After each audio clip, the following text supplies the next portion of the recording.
Okay, this lecture gets really to the meat of chapter 24, and so apologies in advance, it's going to be the longest one out of this little group of three that we're doing here. So if you can make it through this one, then you'll be in really good shape. And with that, we'll go ahead and get started. The first thing that's important to discuss about the New Deal is whose New Deal it was. Roosevelt and then the people that he surrounded with had a profound impact on what the New Deal ultimately ended up looking like. In his inaugural address, he exuded confidence and hope. He made his rather famous speech, which features the line, "The only thing we have to fear is fear itself." Roosevelt seemed something of an unlikely popular hero. He was from a wealthy, aristocratic, even social background. He was one of New York's sort of social elites. He attended Harvard College and Columbia Law School, but as a state senator and governor, he had backed the Democratic Party's urban immigrant wing. And when the Depression hit, he introduced measures in New York, including unemployment insurance and public works programs, all intent on promoting recovery while preserving capitalism and democracy. And that was very attractive to the vast majority of American voters. Roosevelt encouraged competing proposals in order to essentially have the best ideas come forward as solutions to the problem. His circle of advisors were nicknamed the Brain Trusts and included eminent individuals like Columbia University professor Rexford Tugwell, the lawyer Adolph Burrell, and all of this people were shaped by progressive reform traditions of earlier periods. Both of these men, Tugwell and Burrell, advocated for federal economic planning as well as corporate regulation, but it was no single ideology, really, that controlled the New Deal, and Roosevelt very actively sought a broad range of opinions in order to find the best solution. His wife, Eleanor Roosevelt, also played a key role in the New Deal. Through her, Roosevelt was able to meet reformers and social workers and advocates of minority rights, whom she dealt with personally. She was always about and on the road. In fact, one Washington newspaper actually had the headline, "Miss Roosevelt spends the night at the White House," because apparently that was a rare enough occurrence that it was newsworthy. In 1935, she also began a newspaper column called My Day, where she wrote about various issues, especially dealing with women and minorities that were sort of her pet projects. His cabinet reflected the diversity of the New Deal. He appointed the first female cabinet member in Labor Secretary Frances Perkins. His Interior Secretary had organized sort of liberal Republicans for Roosevelt in 1932, and so also represented a broad range of ideas and ideologies. Newcomers also poured into Washington in 1933, former progressives, liberal-minded professors, young lawyers, all of them drafted bills, they staffed government agencies, and debated various recovery strategies. So you have a real air of brainstorming, an energetic brainstorming, and that in Washington. Well, this rather mixed bag of New Deal agencies that come out of all of this innovative group can seem intimidating. It's pretty much a giant mixture of what the book calls alphabet soup because of all their letter nicknames. It's important to keep the larger picture in mind, which is what we ended on in class on Tuesday, and it's that these programs represent a remarkable and unprecedented level of government intervention into the economy, and it pretty much forever changes the way that we as a society interact with our government and how our government interacts with us as well. And so that's very important to kind of keep at the back of your mind as we go through these programs. So in Roosevelt's first 100 days in office, you see a remarkable outpouring of legislation, and some of it works almost in opposition to other ones. It's not a unified group of laws that is doing this, or that is being enacted. Between March and June of 1933, Congress enacts more than a dozen key measures and measures that all greatly expand Washington's involvement in the American economy. The first issue that he addresses is the banking crisis, which we looked at fairly decently during class. On March 5th, he ordered a bank holiday for 4 days so that they could sort of determine what banks were good, what banks weren't. And he proposed the Emergency Banking Act, which would permit healthy banks to reopen.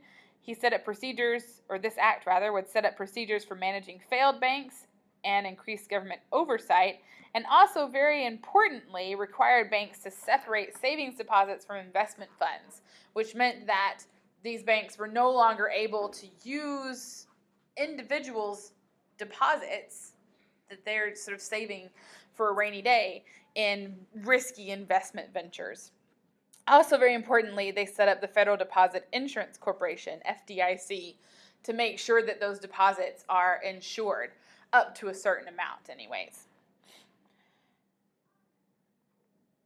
He also launched a series of radio talks explaining this plan to the American people in a very sort of conversational and easy sort of way, so that it was able to restore American confidence in the banking system. And with relative ease, by the end of the year almost, confidence had been restored in the banking system. You also have various other things which address the urgent problem of relief. The Homeowners Loan Corporation helps city dwellers sort of finance their mortgages. The Farm Credit Administration provided loans to rural Americans. The Civilian Conservation Corps employed jobless youths in government projects like reforestation or park maintenance. But the principal relief measure that came out of the 100 Days was the Federal Emergency Relief Act. And this appropriated $500 million for financially strapped state and local relief agencies. Because if you recall, Hoover had put most of the relief onto those local agencies, and those local agencies were sort of bone dry by the time Roosevelt gets into office. And so this is an influx of cash coming from the federal government filtered into those local relief agencies that are sort of the boots on the ground, if you like, in this crisis. Early New Deal also faced very large challenges with regards to promoting agriculture and industrial recovery. In order to push up low farm prices, the government advocated reduced production. However, this was not terribly popular because they were actually encouraging farmers to destroy portions of their crops in order to keep the production down. But when you have groups of Americans who are starving, the idea of plowing under fully grown and viable wheat crops is quite painful and was something of a PR nightmare. So that was eventually sort of thrown by the wayside. In May of 1933, Congress passed the Agricultural Adjustment Act, which would replace this. This law gave payments called subsidies to producers of major farm commodities in return for cutting their production. The National Industrial Recovery Act was another big feature of the 100 Days, and it appropriated over $3 billion for large-scale public works progress in order to provide jobs as well as stimulate the economy. And it was the Public Works Administration which ran this program. The law also created the National Recovery Administration, which brought together business leaders to draft codes of fair competition in order to offset any tendency towards overly competitive practices, which would lead to the same kind of problems that got us into this in the first place, essentially. These codes set up production limits, they prescribed wages and working conditions, they forbade things like price cutting or unfair competitive practices. And this approach also revived trade associations, which kind of fell by the wayside a little bit in earlier periods. Dependent on voluntary support by businesses and the public, the NRA officials used propaganda a lot of times in order to get people to purchase from businesses or subscribe to businesses that followed the NRA codes. They would use parades or billboards or magazine ads or celebrity endorsements to get people to sort of endorse these codes. While this group, the NRA, sought economic recovery, some New Dealers also sought its potential for political reform. You get some pressure from Labor Secretary Frances Perkins to introduce a code that would ban child labor. And Section 7A of the National Industrial Recovery Act also affirmed the workers' right to unionize. And so that has a massive impact as well. The Reconstruction Finance Corporation remained active, which was Hoover's doing. The early New Deal thus had a very strong pro-business tone. And in this early part of the New Deal, Roosevelt stresses the idea of unity, of everyone needs to work together to pull the country out of this. And so he doesn't overwhelmingly favor the poor and the working class in the way that the later half of the New Deal will. In this part, it's very equal as far as that's concerned. A few early measures, however, do take a bit of a tougher approach to business. Reflecting public support for tougher regulation, the Federal Securities Act, for example, required corporations to inform the government fully on all stock offerings and also made executives personally liable for any misrepresentation of their stocks. Probably the most innovative program of the early New Deal was the Tennessee Valley Authority, which had its origins in hydroelectric plants that the government built during the First World War to power war munitions factories. This administration advanced the economic and social development of what was actually a very impoverished area in the United States, that Tennessee River Valley. They, in doing this, created construction jobs. The dams brought electricity to a region which previously had no access to it. They provided recreational facilities and reduced flooding and soil erosion, which was also very good for the region itself. But all of this outpouring of laws and new agencies during the 100 Days suggests both the sort of dynamic nature of the New Deal, but also something of the confusion. It's very much bold and persistent experimentation. There's no set plan in place in any of this. You also get some problems that come out of the early New Deal as well. As the Depression persists, several early New Deal programs, including the NRA and the Agricultural Adjustment Administration, begin to falter. As the unity spirit of the 100 Days starts to fade, as we sort of move past June of 1933, America begins to resist those trading codes, those industry codes that the NRA sets up.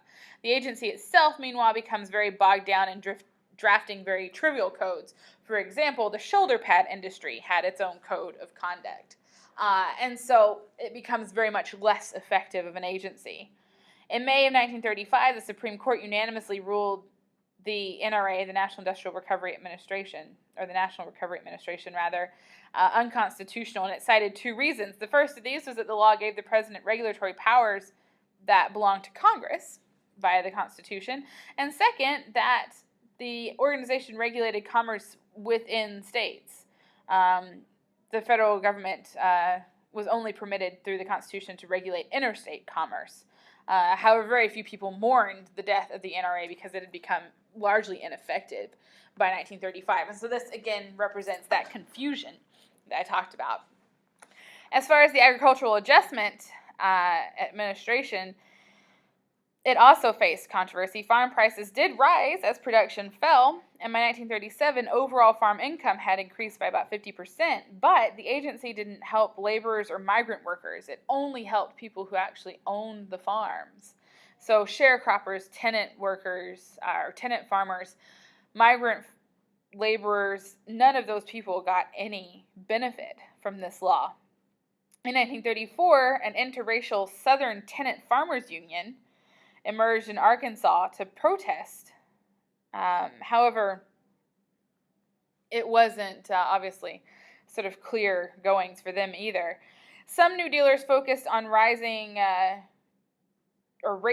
total agricultural incomes. Others took a more class-based approach, which urged attention to the poorest farmers, and their cause was strengthened by the drought that struck in sort of the mid-1930s. And the Dust Bowl that resulted from a combination of drought and decades of bad farming practices. Battered by debt and by drought, a lot of families simply gave up, and nearly 3.5 million of them left the Great Plains, most of them moving out west, where they essentially became migrant farm workers. You also have policy differences within New Deal administration that affects how well it works and how effective the deal is. Harry Hopkins, who was over the Works Progress Administration and the Federal Emergency sort of Relief Administration, argued for direct federal relief programs that would channel funds directly to people in need rather than through states and local agencies and then to people who need it. Late in 1933, Roosevelt named him the head of a temporary agency called the Civil Works Administration, which funded sort of short-term projects for jobless individuals. But the problem was that Roosevelt feared creating a permanent welfare sort of underclass, people who depended on the federal government for their livelihood, essentially. As local relief agencies ran out of money, though, it was federal programs that were going to become inevitable. Despite these kind of problems and rivalries, the public works programs of the PWA and the WPA not only created jobs, but also managed to reshape the nation's infrastructure and promote economic development, as a lot of those jobs were infrastructure-type jobs. The New Deal also receives challenges from both sides of the aisle. Despite the New Deal's initiative, hard times were still persistent. You see some minor recovery, but people are still suffering. In 1934, the national income rose by about 25% from the previous year, but remained far below what they had been in 1929, prior to the strike, prior to the Depression. Rising frustration exploded in 1934 in nearly 2,000 strikes. Conservatives, meanwhile, attacked the New Deal as being too socialistic. So a lot of people who were essentially left out of New Deal programs didn't think that the deal went far enough. And then a lot of more conservative people within the country felt that it went a bit too far. So it was sort of problematic on both sides as far as most were concerned. But the New Deal did remain broadly popular. These kinds of challenges were really isolated, actually. In pursuing his national unity theme, Roosevelt encouraged Americans to join the battle for economic recovery just as they had united for war in 1917, and made it kind of a patriotic initiative, really.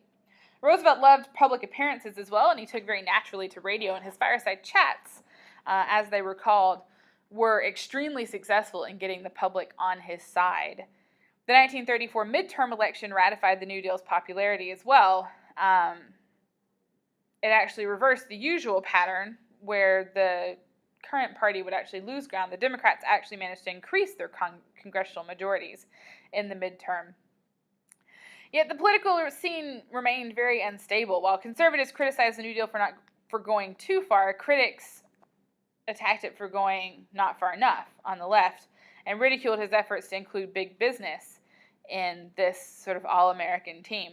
You get specific attacks, probably the most intensive from a senator, I think, from Louisiana called Huey Long.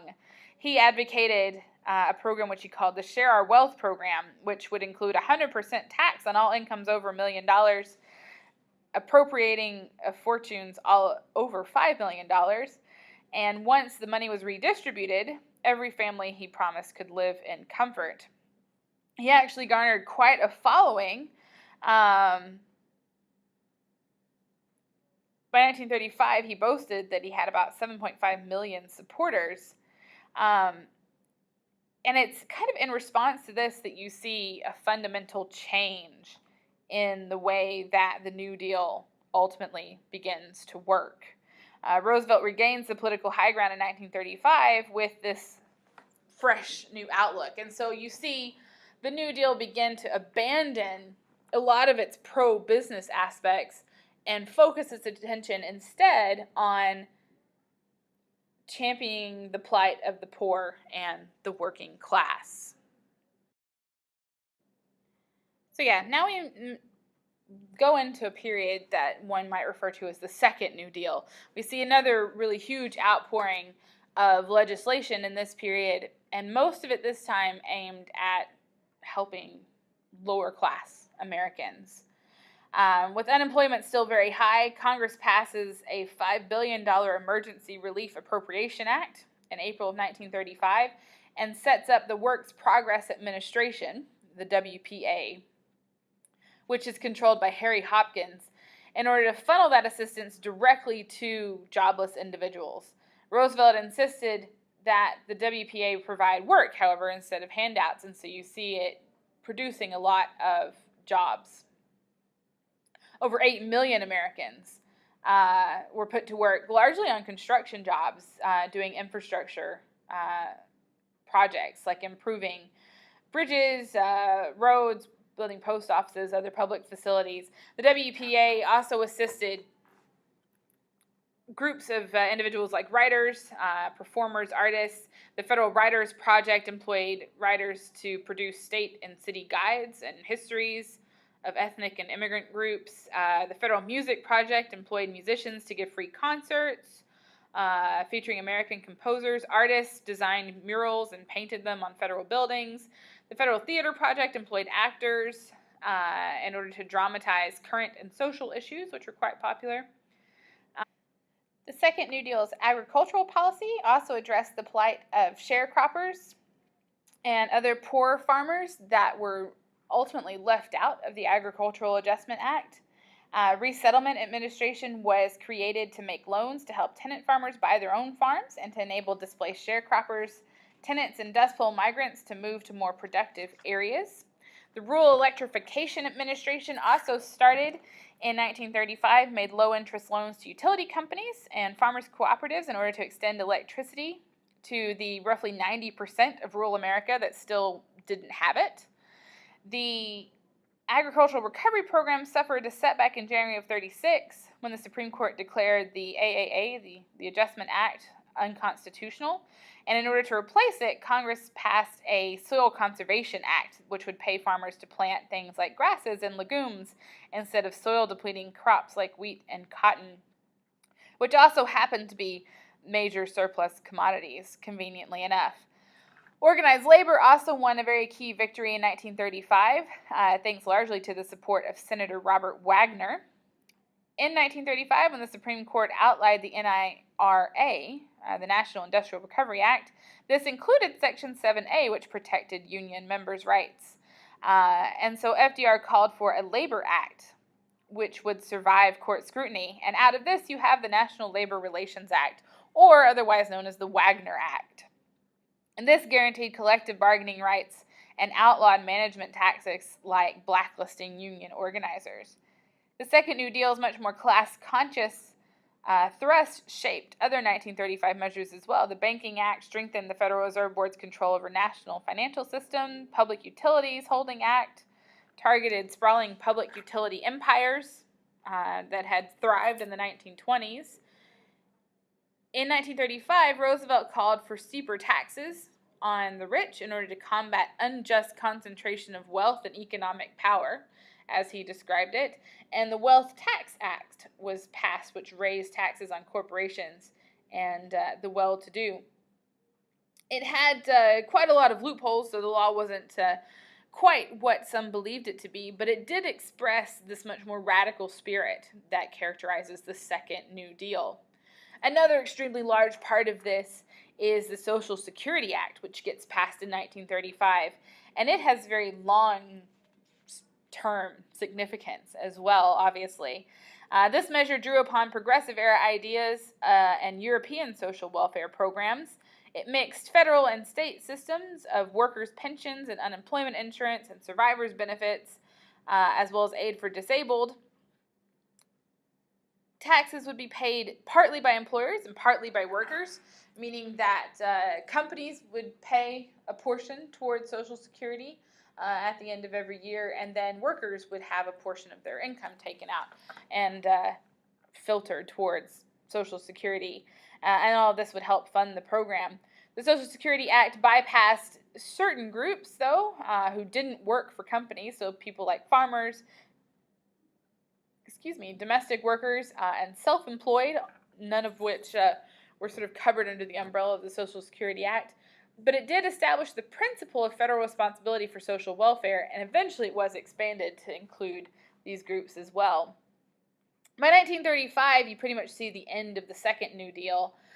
Roosevelt insisted that he had saved capitalism through prudent reform. Business interests remained influential in the 1930s, but as the New Deal changed, it also responded to other interest groups besides business interests, so including labor and especially including the elderly, which are becoming a very large group.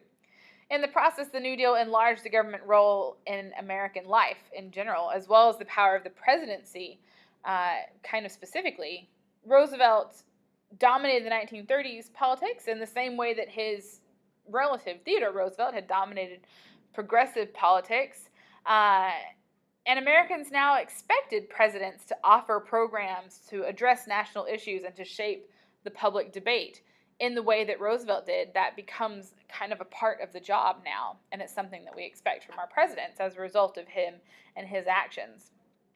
It also very decisively altered the balance of power between White House and Congress so that it doesn't favor Congress quite as much as it did in the period before the Depression.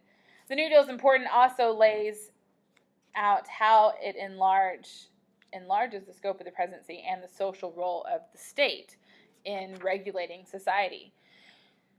All of these measures of the Second New Deal were especially expensive, and it forced the government into very large federal budget deficits, cresting at about $4.4 billion in 1936. A lot of Roosevelt's advisors had bought into the idea of Keynesian economics, which I attempted to describe in some detail in class.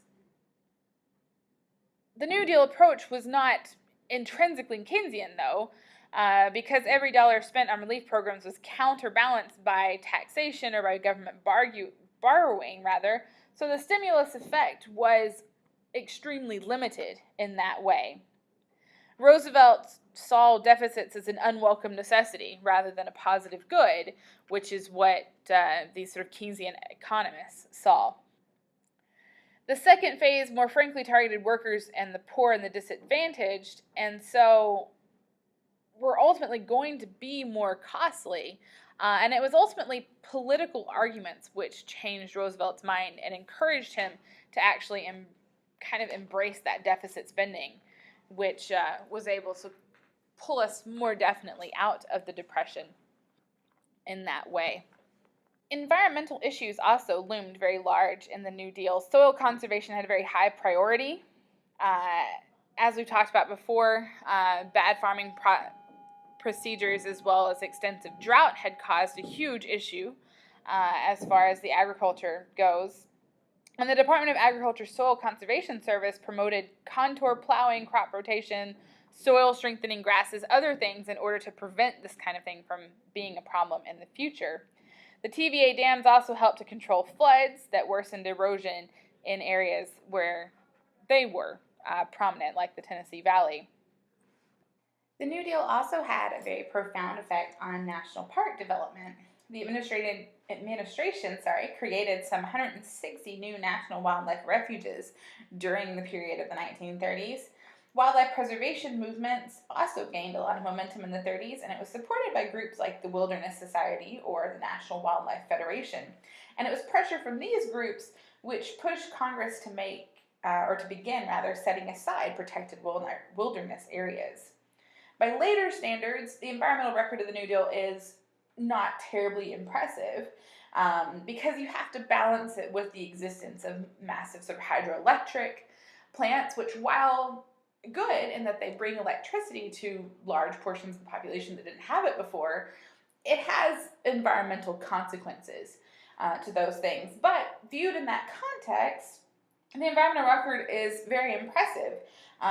While we're coping with the Depression, you also see the administration focusing a huge level of attention on environmental issues, and a level of attention which we don't see again from governments for at least another generation. The New Deal's impact on the West was also fairly profound, especially because the federal government still owns about a third or more of the land in at least 11 different Western states, and in some states they own even more of the land.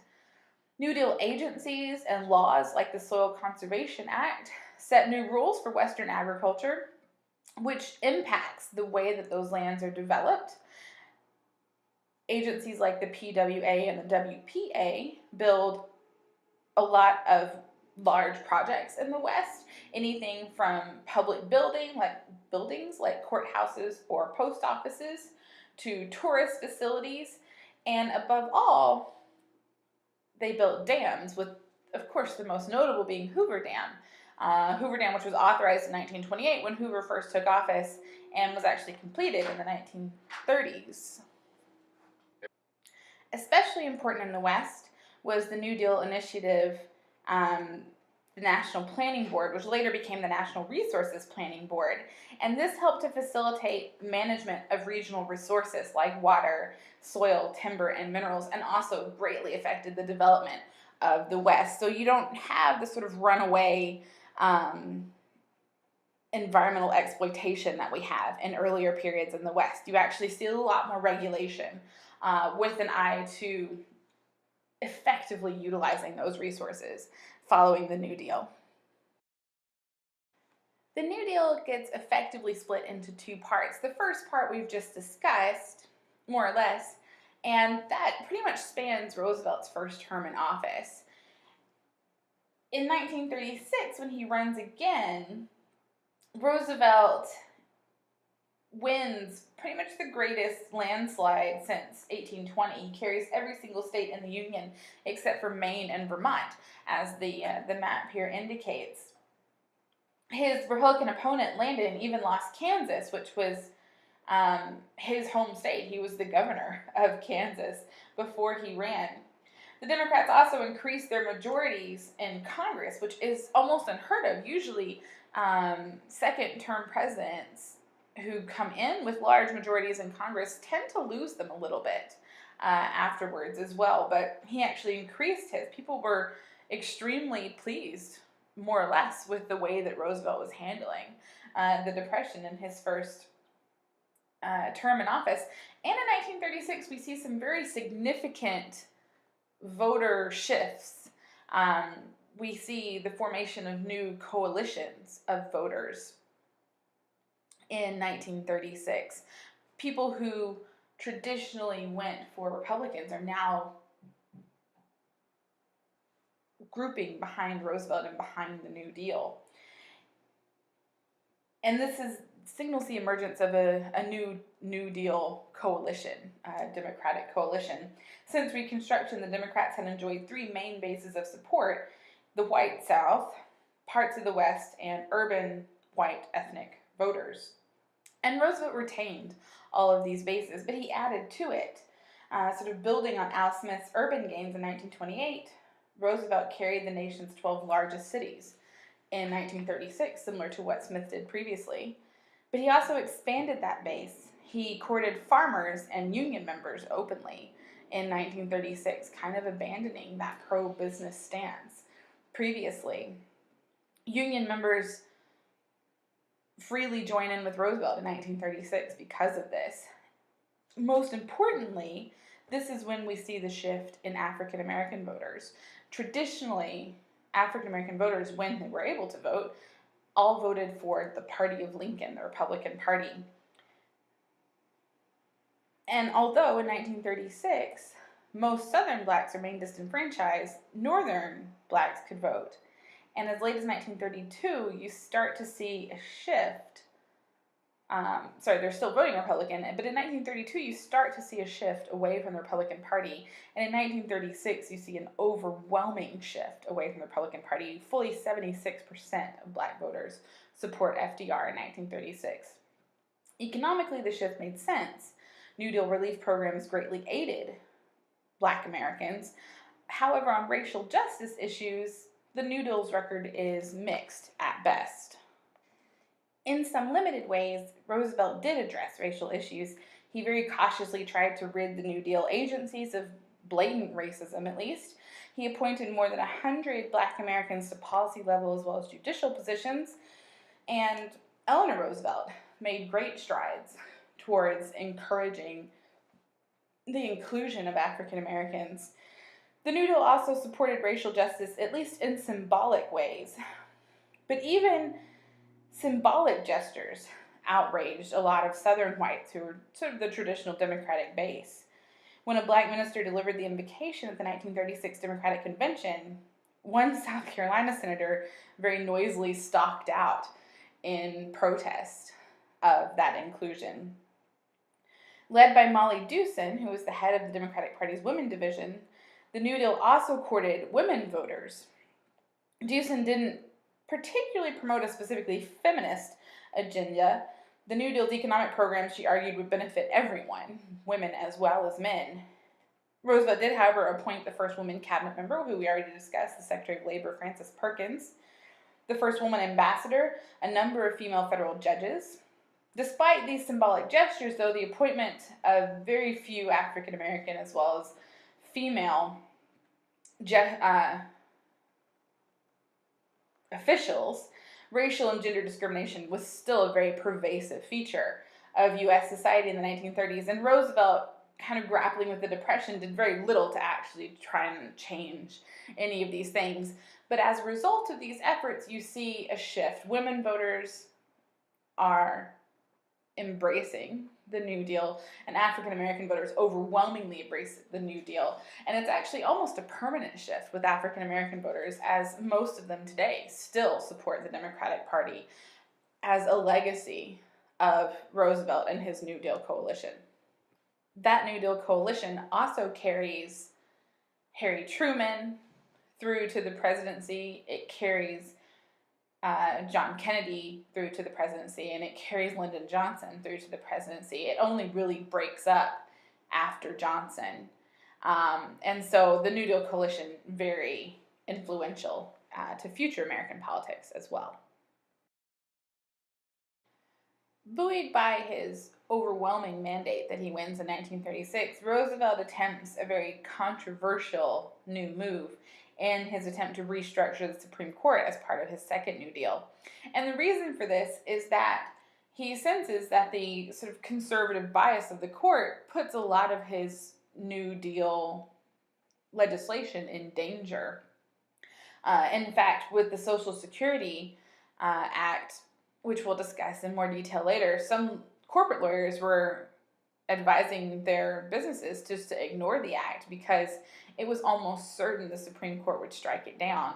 And so in order to save a lot of his second New Deal legislation, Roosevelt makes a move early in his second term to try and manipulate the court to his favor. While his actions are widely disapproved of, he does in fact succeed in saving his legislation. In 1937, 4 of the Supreme Court's 9 elderly justices were extremely conservative, and they absolutely hated the New Deal.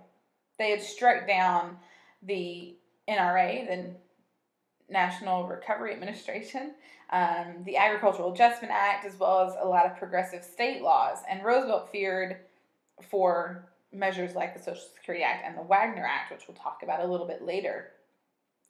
In February of 1937, Roosevelt proposes a bill that would have allowed him to appoint an additional Supreme Court member for every justice over the age of 70, with a maximum of 6.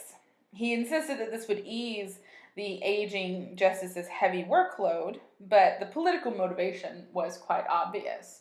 And even though he had overwhelming majorities in Congress, as well as apparently a very popular mandate from the people in the election, the press, as well as the public, as well as Congress, responded very hostilely to this proposal. Conservatives blasted it as court packing and a dangerous power grab, and even a lot of Democrats disapproved of this notion.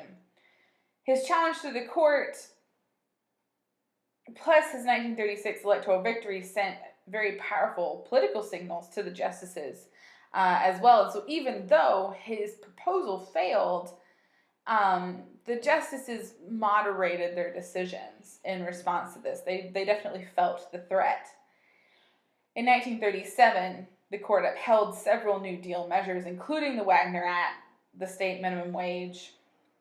4 conservative justices soon retired, which meant that Roosevelt could nominate new justices, and that pretty much solved his problem.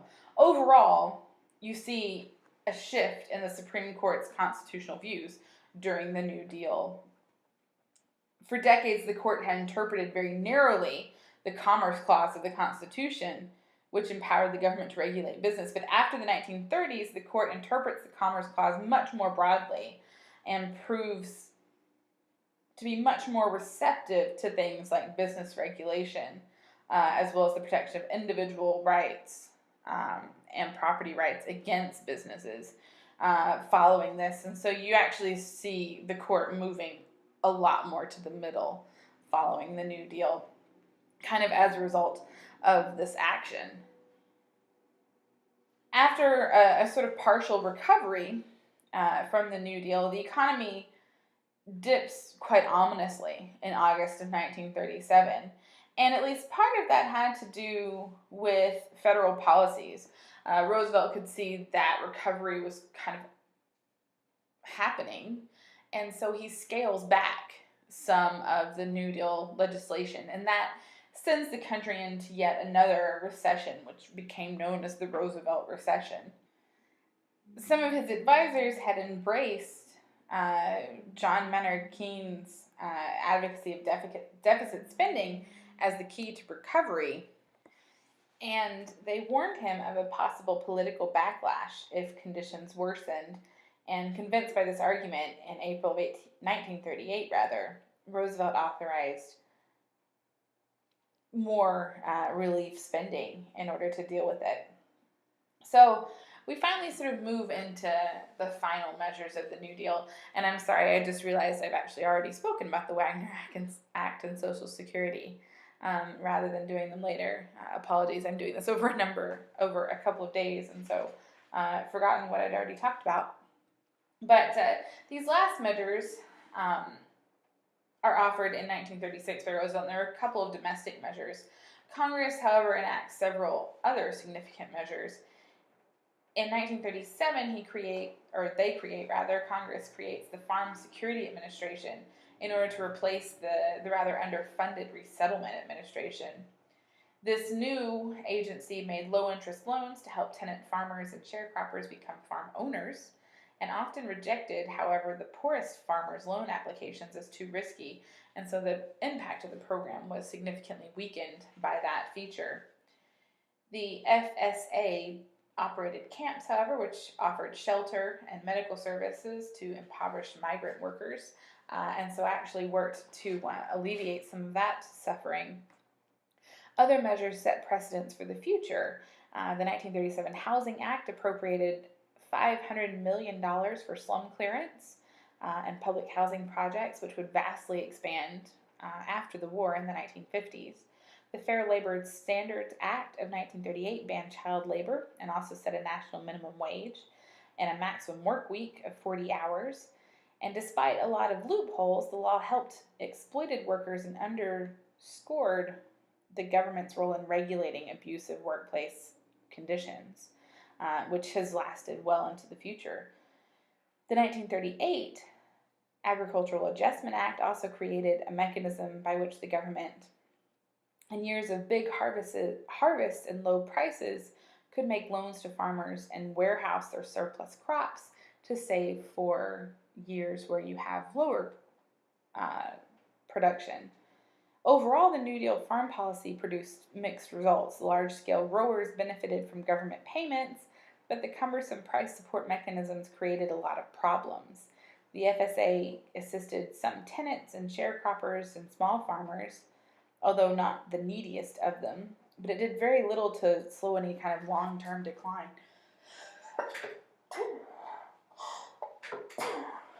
Excuse me, I had to sneeze. It did relatively little to slow the long-term decline of the family farm and the movement overall into big commercial agribusiness. The New Deal's slower pace after 1935 also reflected the rise of the anti-New Deal coalition in Congress, made up of Republicans and conservative Southern Democrats. In 1937, this coalition rejected FDR's proposal to reorganize the executive branch. The plan made administrative sense, but critics warned that it was a sign of Roosevelt's dictatorial ambitions. In 1938 and 39, conservative legislatures also slashed relief appropriations, they cut corporate taxes, they killed a lot of the WPA's federal theater project, accusing it of being radical. The House Un-American Activities Committee, which was actually created in 1937, investigated New Deal agencies for communist infiltration. In 1939, the Hatch Act barred federal employees from electoral campaigning, and various other measures which kind of went against New Deal ideas. Although Roosevelt campaigned heavily in 1938 midterm elections, the Republicans actually managed to gain a lot of ground in the House and Senate and won a net of 13 governorships, which had been lost previously to New Deal Democrats. The Democratic primaries, or in the Democratic primaries rather, Roosevelt opposed several anti-New Deal Democrats, but most of them were able to defeat the pro-New Deal primary challengers, mainly because they didn't like the intrusion of the president into local politics in that way. And so his efforts on behalf of the pro-New Deal candidates actually backfired and were largely responsible for their defeat. And so that's pretty much the end of the New Deal. It winds down significantly after that. And so, and we end up turning our attention as well to the war which is brewing in Europe. And it's the Second World War, which ultimately pulls America completely out of the Depression because European nations need stuff, war materials from the United States again. So that's really our ultimate end of the Depression, is the advent of the Second World War. The next lecture is going to deal with some of the social changes that we see as a result of the New Deal.